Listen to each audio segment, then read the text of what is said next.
सम्मेलन का आयोजन किया गया, जिसमें प्रदेश भर के मीसाबंदी शामिल हुए। इस कार्यक्रम में मुख्यमंत्री मोहन यादव भी पहुंचे, जहां उनका जोरदार स्वागत किया गया।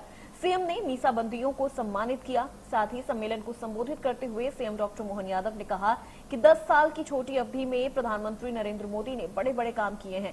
इस दौरान सीएम मोहन ने मीसाबंदियों के लिए बड़ी घोषणा की। उन्होंने कहा कि सरकारी रेस्ट हाउस में अब मुफ्त में 3 दिन तक रुकने की व्यवस्था रहेगी।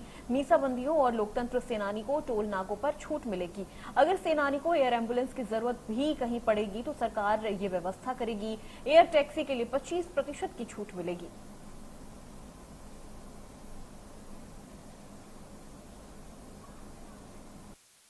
सेनानियों को सर्किट हाउस विश्राम गृह में 50% की छूट और 3 दिन तक ठहरने की छूट दो, बिल्कुल हो जाएगी, कोई मना नहीं है। उसमें क्या दिक्कत है?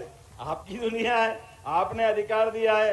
आपने क्या वर्तमान में अनेक जीवंत दिवंगत लोकतंत्र सेनानी ताम्रपत्र से रह गए थे, तो हमने कहा सबको देंगे, कोई भी छूटा हो आपकी लिस्ट से वेरीफाई कर लेंगे। लोकतंत्र सेनानियों को भी टोल नाकों पे छूट दी जाए, बिल्कुल दिलवाई जाएगी, इसमें भी कोई मना नहीं। आप किसी टोल नाके पे जाएं, अपना पास बताएं, उसमें आपको ये पात्रता दी जाएगी। आपने कहा कि आयुष्मान योजना के तहत बीमारियों के इलाज पर व्यय के भुगतान में अधिक विलंब नहीं होगा, बिल्कुल नहीं होगा, किसी हालत में समय पे भुगतान होगा। आपकी ये समस्या भी हल करेंगे। बल्कि एक चीज और जोड़ देता हूं, कोई भी हमारा स्वतंत्रता सेनानी के समान लोकतंत्र सेनानी भी कोई बीमार होकर कहीं भी किसी स्थान पर रहेगा और उसको तुरंत गंभीर चिकित्सा अवस्था के आधार पर अगर एयर एम्बुलेंस की जरूरत पड़ेगी, सरकार वो देकर के उसकी भी मदद करने का प्रयास करेगा। आपके प्राण जरूरी है।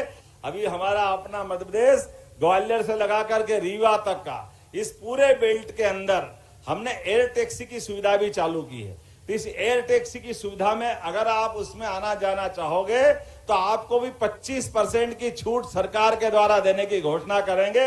आकस्मिक रूप से जल्दी आना है तो एयर टैक्सी में आपको भी सुविधा देंगे। एक आपने बात कही कि लोकतंत्र सेनानियों के स्वर्गवास के बाद राजकीय सम्मान के साथ अंत्येष्टि होना चाहिए, तो यह हक होना ही चाहिए। अभी तक इसमें 8,000 रुपये अंत्येष्टि में मिलते हैं, अब 10,000 रुपये अंत्येष्टि के समय देने की व्यवस्था की जाएगी। आपने कहा आपातकाल को स्मरण करने के लिए पाठ्यक्रम में जोड़ना चाहिए, बिल्कुल जोड़ा जाएगा। स्कूल के हमारे इस पाठ्यक्रम में वो इमरजेंसी का संघर्ष तो स्मरण। तो वहीं सीएम विष्णुदेव साय